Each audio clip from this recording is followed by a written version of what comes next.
ಬೆಂಗಳೂರು ಅರಣ್ಯದ ಗದ್ದಲಂತೆ ಇಲ್ಲಿ ಪ್ರತಿದಿನವೂ ಜನ ಬದುಕು ಬದಲಾವಣೆಗಳಲ್ಲಿ ಮುಂದೊಯ್ಯುತ್ತಿರ್ತಾರೆ.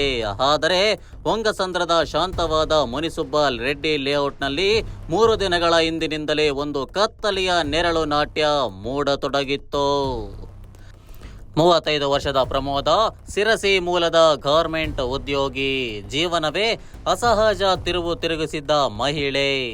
ಸಹೋದರಿಯ ಗಂಡ ಸುರೇಶ್ನನ್ನೇ ಮದುವೆಯಾಗಿದ್ದಳು. 2 ಮಕ್ಕಳ ತಾಯಿ. ಆದರೆ ಸಂಬಂಧಗಳ ಗಾಳಿ ಕೆಲವೊಮ್ಮೆ ಬಿಸಿ ಜ್ವಾಲೆಯಾಗಿ ಒತ್ತಿ ಉರಿಯುತ್ತದೆ.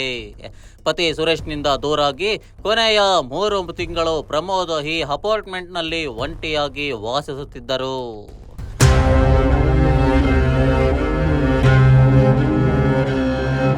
ಆದರೆ ಆ ಒಂಟಿತನ ಯಾರಿಗೋ ಅವಕಾಶವಾಯಿತು, ಯಾರಿಗೋ ಆಸೆ, ಮತ್ಯಾರಿಗೋ ಆಕ್ರೋಶ. ಮಂಗಳವಾರ ರಾತ್ರಿ ಪ್ರಮೋದ ಫ್ಲಾಟ್ನ ಬಾಗಿಲು ಯಾರೋ ಶಾಂತವಾಗಿ ತಟ್ಟಿದರು. ಕೆಲವೇ ನಿಮಿಷಗಳ ನಂತರ ನಿಷ್ಕರುಣಿಯಾದ ಕೊಲೆ. ಮಾರಕಾಸ್ತ್ರಗಳಿಂದ ಹಿರಿದು ಕೊಲ್ಲಲ್ಪಟ್ಟ ಪ್ರಮೋದ ನೆಲಕ್ಕೆ ಕುಸಿದು ಬಿದ್ದರು. ರಕ್ತದ ಕೆರೆಯಲ್ಲಿ ಮಾಡಿದ ಅವರ ದೇಹ ಕ್ರೂರತೆಯ ಮೌನ ಸಾಕ್ಷಿ.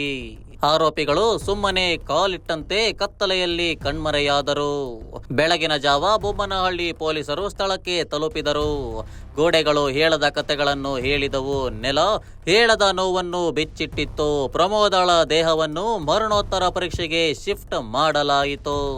ಈಗ ತನಿಖೆ ವೇಗ ಪಡೆದಿದೆ. ಪ್ರತಿಯೊಂದು ಸುಳಿವು, ಪ್ರತಿಯೊಂದು ಗುರುತು, ಪ್ರತಿಯೊಂದು ನೆರಳು ಹಂತಕನತ್ತ ಕರೆದೊಯ್ಯುವ ಸಾಧ್ಯತೆ.